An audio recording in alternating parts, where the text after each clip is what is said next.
It's your boy, the host with the most. I do not brag or boast. Coming to you guys live from coast to coast, live in full effect in the Ramrod. I'm your host, Krista Down One. Welcome to another fabulous episode of Based on a True Story podcast. As always, rate, comment, subscribe, share this with a friend, family, as well as a follower. Let's get this channel lit in the YouTube algorithm. You dig what I'm saying? So yeah, we got the lights on, and I can see myself in full effect. So yeah, come F with your boy. All right. So hold up real fast, real quick, people. I want to make sure, can y'all hear me clearly? Can y'all hear me clearly? Can y'all hear me clearly?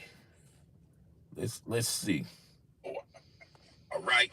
Yeah, So, y'all can hear me clearly. Y'all can hear me clearly. So today's episode is gonna be a little bit different. Okay, today's episode is gonna be a little bit different. Okay, and there's a reason why. Because hold up, yeah, that's a lot better. So yeah, today's episode is gonna be a little bit different. I'm going to talk about some current event things, and I saw this on the timeline, particularly on YouTube. O'Shea Duke Jackson, is that his YouTube channel? I think I'm pronouncing it right. He talked about this briefly on a video that uploaded yesterday, and the video was about this pastor and his wife going to this gala, gala. I say I'm gonna call it a gala. It's like a, you know, fancy party, and they got a lot of buzz, not because they were there, but by the fact that she wore something at this gala, at this big time party, and it was very controversial. Okay, some people think it's controversial, other people don't think it's controversial.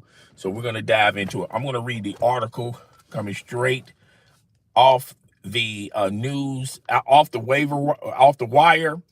Atlanta pastor Jamal Bryant speaks out on his wife dress at the ball. Okay. So Jamal Bryant, I think I'm pronouncing his name right. If I butcher his name, I really do apologize. You guys know I butcher names on a constant, consistent basis. Jamal Bryant addressed the online backlash. Yeah, let's do this. Let's do this. Instead of trying to hold it, let's do this. Can we center that? Yeah, we can center that. Addressing the backlash during the New Year's Eve party. All right. So, Atlanta area pastor Jamal Bryant is speaking out after online criticism erupted over what his wife wore to a recent fundraiser ball, according to USA Today. What we know during the New Year's Eve service at New Birth Ministry Baptist Church, Brian addressed the reaction to uh, the black and nude illusion gown worn by his wife, Dr.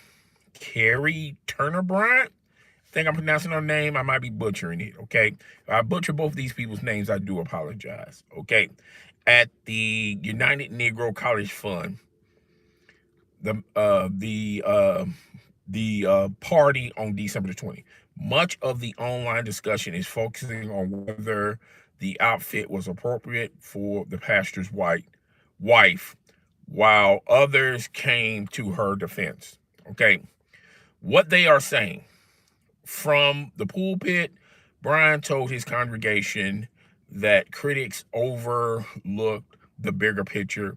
He pointed out that the event raised millions of dollars. I don't think that was the whole purpose of people talking about, y'all little controversy. But if you want to add that in there, if you want to add those 2 cents in there, that's fine.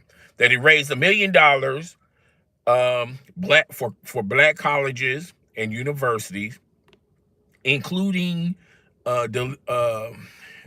advocating and innovating delivered by his wife. He also said that the gown was not see-through. It's I'm not going to go into full detail why he don't think it's see-through. It's really not see-through, but hey, look, whatever. And he said this: "I need to set the record straight." Brian said, I bought the dress and I liked it. I don't care whether you like it or not. She ain't married to y'all. She's married to me. Okay. And I'm just gonna just end it right there. Okay, because it, to me, there's no need to continue to go on and on and on about what he said. Okay. You know, he already pretty much said that, damn, light didn't come on. He already pretty much said that he's okay with his wife wearing this dress. Okay. Thanks for the thumbs up. Thanks for the thumbs up. I really do appreciate that. Okay. Here's my 2 cents on the whole thing. And I remember doing a video on this very same YouTube channel. And I was just poking fun at it. I wasn't being strict about it. I wasn't taking a side either way. But I remember and I recall doing a video. Faith Evans was on stage and she had like a see-through outfit. And the see-through outfit appeared to the illusion of she's being nude on stage. Now, of course, she was not nude, okay? It was just a fabric to make one think or assume is that was see-through and you can and she was nude. Obviously, I'm tongue-in-cheek talking about it, in a comedic sense. I wasn't, for or against it. I do feel like Faith Evans, she can do what she want to do. You dig what I'm saying? But a lot of people were for and against that. Okay, and that's just on stage. Now, I will say this. There were more people that was for her decision wearing that outfit than against. Okay, but Faith Evans is an R&B singer. She's performing on stage. And Faith Evans is an artist. Okay, there's a lot of titles in this world that you don't want to mince words. You want to kind of walk the straight and narrow. I'm going to give y'all a couple of titles, okay? Being a mayor, being the mayor's wife, that's a title that you have to really think about what you say, what you do, and also what you wear. Being the president of the United States, that's a title that you have to be aware of what you say, what you do. Those are very important titles. I even go as far as lawyers and doctors. If you are a very successful lawyer and doctor, now I will say like a surgeon or a lawyer and their wife comes to some party with a see-through gown, I don't think a lot of people are going to be tripping on it. If anything, it's going to give him publicity, make him more popular, make his wife more popular. But I don't think anybody's going to be, going hard to the paint because this surgeon, this lawyer allowed their wife to wear an outfit like this. Which comes to being a pastor. A pastor, a pope, the pope, the president, governor, mayor, CEO. These are positions that few people get the opportunity to become. And you have to have a certain standard for these positions. You dig what I'm saying?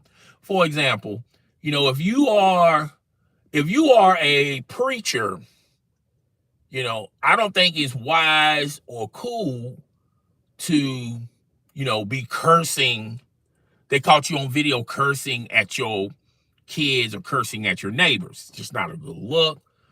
it makes you look extremely bad because we hold preachers, presidents, excluding Trump. I think Trump gets away with a lot more than other presidents. But, nevertheless, we hold these categories at high regard. And being a pastor is one of those things. Now, I will say this. I feel like, and this is my personal belief, I don't have any stats to prove this. I don't have any evidence to prove this, but I feel like, when you talk about pastors and preacher wives or people that are in religion, that's fine that you believe in God. That's fine that you want to serve God. You want to serve the word. You want to, serve the church. You want to do good in the hood. I get all that, okay? But, I do feel like people, including the people that are in those positions, hold themselves to a higher regard. In other words, they think that they better than everybody else, but in actuality, they're, they pretty much are on the same page like the rest of us. They cuss, they drink, they fornicate. They do a lot of things that you don't know about. Okay, so I don't treat, to me personally, I don't treat pastors or preachers' wives holier than thou or better than everybody else, and they should be role models and things like that. At the end of the day, these are people. Doesn't matter if they're a pastor, doesn't matter if they're a pastor's wife, president, governor, mayor, CEO. At the end of the day, these are people, and these people are going to say things and make mistakes. But the important thing is, do you learn from your mistakes? Now, I will say this about the preacher. I felt like, I understand he was defending his wife, but you have to understand, being humble could have helped and rectified that situation. You can still get in your bag and talk about how, hey, look, I'm proud of my wife. My wife wanted to wear this gown, or I paid for it. I approve of. You can say all that stuff, okay? But at the end of the day, you also have to say, hey, look, we understand that it wasn't a good look. And we want to let you guys know that even though we have the right to,